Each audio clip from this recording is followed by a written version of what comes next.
Assalamualaikum warahmatullahi wabarakatuh. Salam sehat dari apoteker normal. Ketika masa pekerjaan saya sebagai kuli bangunan itu saya jalani, eh, memang banyak dinamika yang saya temui di saat saya berperan atau melakoni kuli bangunan. Kenapa? Teman-teman mungkin tidak akan menyangka bagaimana perjalanan kehidupan ini tidak semulus yang kita pikirkan. Semua sudah diatur oleh Tuhan. Yang penting bagi kita adalah bagaimana kita bisa menjalankan peran ini dengan sebaik-baiknya.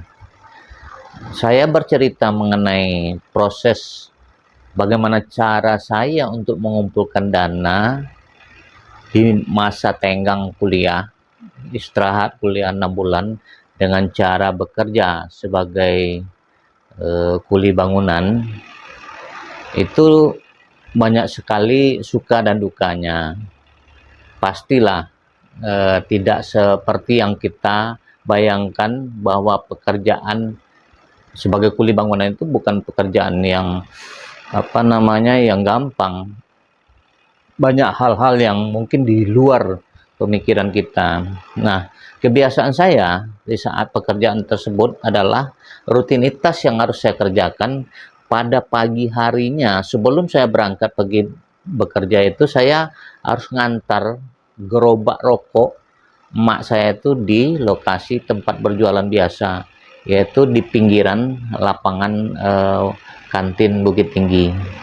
Setelah saya taruh gerobak rokok di sana, ya kan, kemudian saya langsung pergi ke tempat lokasi saya bekerja.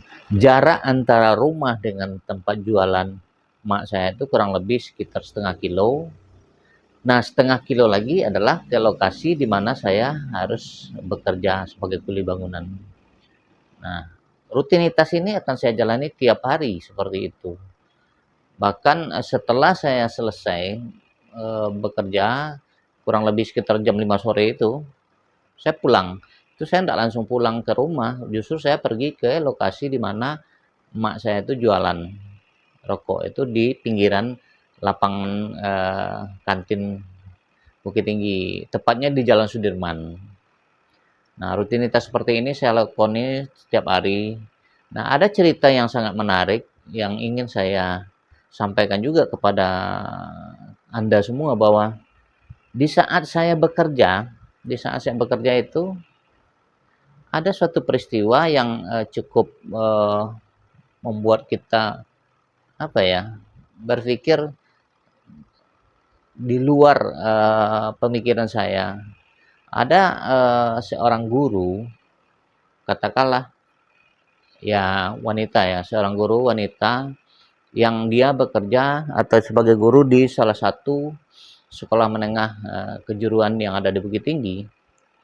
Padahal dia itu tinggal di kota Payakumbuh. Kota Payakumbuh dengan Bukit Tinggi itu berjarak kurang lebih 40 kilo lah ya. Nah, beliau ini tiap hari pulang pergi dari Payakumbuh dan Bukit Tinggi. Nah, waktu dia akan pulang ke Payakumbuh pada sore hari atau sekitar jam 2 jam 3, biasanya dia itu pasti menunggu transportasi itu di tempat emak saya.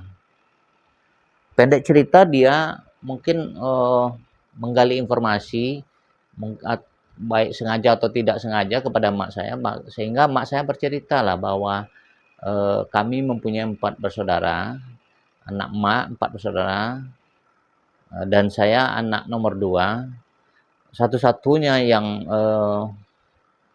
menyelesaikan pendidikan sampai ke perguruan tinggi hanya saya. Nah, emak saya mungkin bercerita bagaimana perjuangan saya menyelesaikan studi saya, sehingga di dalam proses penyelesaian itu terbentur dengan biaya, sampai suatu ketika saya harus ambil keputusan untuk istirahat kuliah. Nah, ini diceritakan sama emak saya kepada katakanlah kakak yang jadi guru itu. Kakak yang saya maksud ini adalah perempuan yang belum berkeluarga, belum bersuami. Nah, mungkin karena melihat perjuangan dari emak saya, ditambah lagi bagaimana saya harus menyelesaikan studi, beliau ini sebut aja inisialnya T, beliau ini tersentuh hatinya melihat bagaimana saya dan emak saya itu berjuang untuk finishing dari perkuliahan saya. Sampai ketika emak saya bercerita bahwa saya ambil istirahat kuliah 6 bulan, kemudian bekerja sebagai kuli bangunan, justru dia menangis mendengar cerita ini. Bahkan suatu ketika dia pengen ketemu dengan saya, pengen bercerita dengan saya. Sehingga mak saya membuat suatu perjanjian waktu lah, kurang lebih seperti itu. Sesampai saya di tempat jualan mak cerita sama saya bahwa ada seorang guru yang prihatin dengan keadaan saya. Dia ingin bertemu dan bercerita. Saya nggak tahu orangnya siapa. Saya bilang sama mak saya, "Mang, dia ngajar saya kerja, gimana ketemunya?" Katanya besok besok dia akan telat pulang dan akan nunggu saya di lokasi di mana mak saya itu jualan. Nah, pas tepat hari itu adalah hari Sabtu. Hari Sabtu di dalam pekerjaan kuli bangunan itu adalah jadwal di mana kami terima gaji per minggu, ya kan. Nah, saat itu saya pulang menyinggahi tempat jualan mak, ternyata dia udah ada di situ. Saya secara pribadi sangat respect sama beliau. Kenapa? Beliau adalah seorang pendidik, kemudian karismatik dan rendah hati.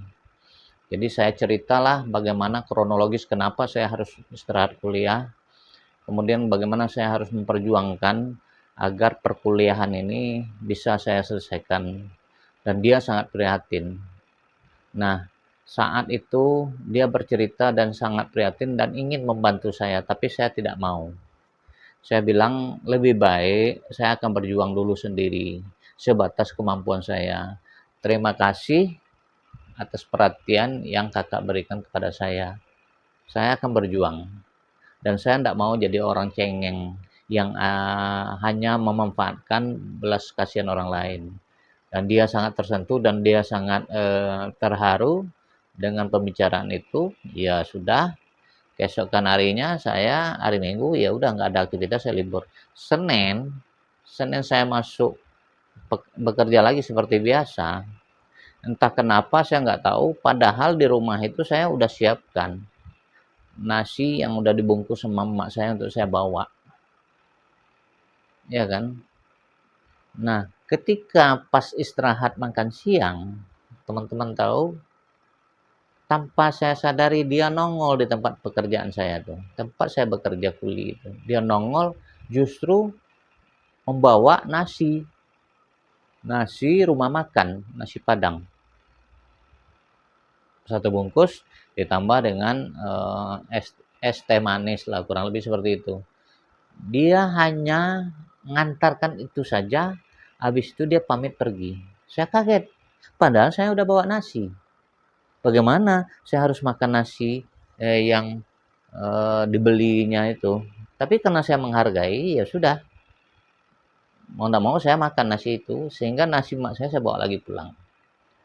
Nah, peristiwa ini saya kan tidak bisa ketemu tiap hari sama beliau, karena habis itu dia kan harus berangkat lagi dari Bukit Tinggi menuju Payakumbuh untuk pulang. Keesokan hari dia mengajar lagi, kurang lebih seperti itu. Nah, peristiwa ketika dia ngantar nasi satu kali itu, ternyata bagi dia itu bukan merupakan beban, bahkan itu dijadikan kegiatan rutin. Sehingga saya disampaikan sama emak saya, nggak usah bawa nasi lagi dari rumah, bahkan dia yang akan antarkan nasi tiap istirahat siang saya. Teman-teman bisa bayangkan apa yang ada dalam pemikiran kita. Bagi saya ya, karena interval waktu, interval usia dengan beliau ini kurang lebih sekitar 3 tahun beda usia dengan saya. Ya tentu saya sangat respect karena dia adalah lebih tua daripada saya dan saya hormati.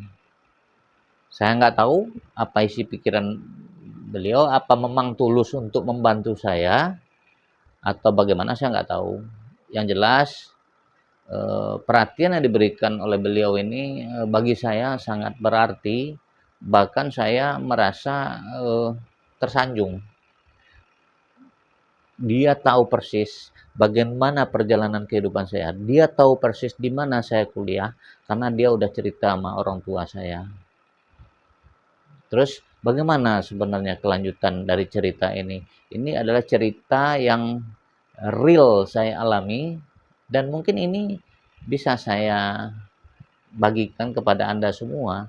Apa sih yang akan terjadi setelah ini? Yang pasti tetap pekerjaan saya sebagai kuli bangunan itu akan tetap saya jalani sampai sesuai dengan target yang saya kehendaki untuk mengumpulkan dana, melakukan riset atau penelitian di jurusan farmasi FMIPA Universitas Andalas. Bagaimana kelanjutannya? Silakan support saya dengan subscribe, share, and likes. Terima kasih. Salam sahabatku apoteker Indonesia.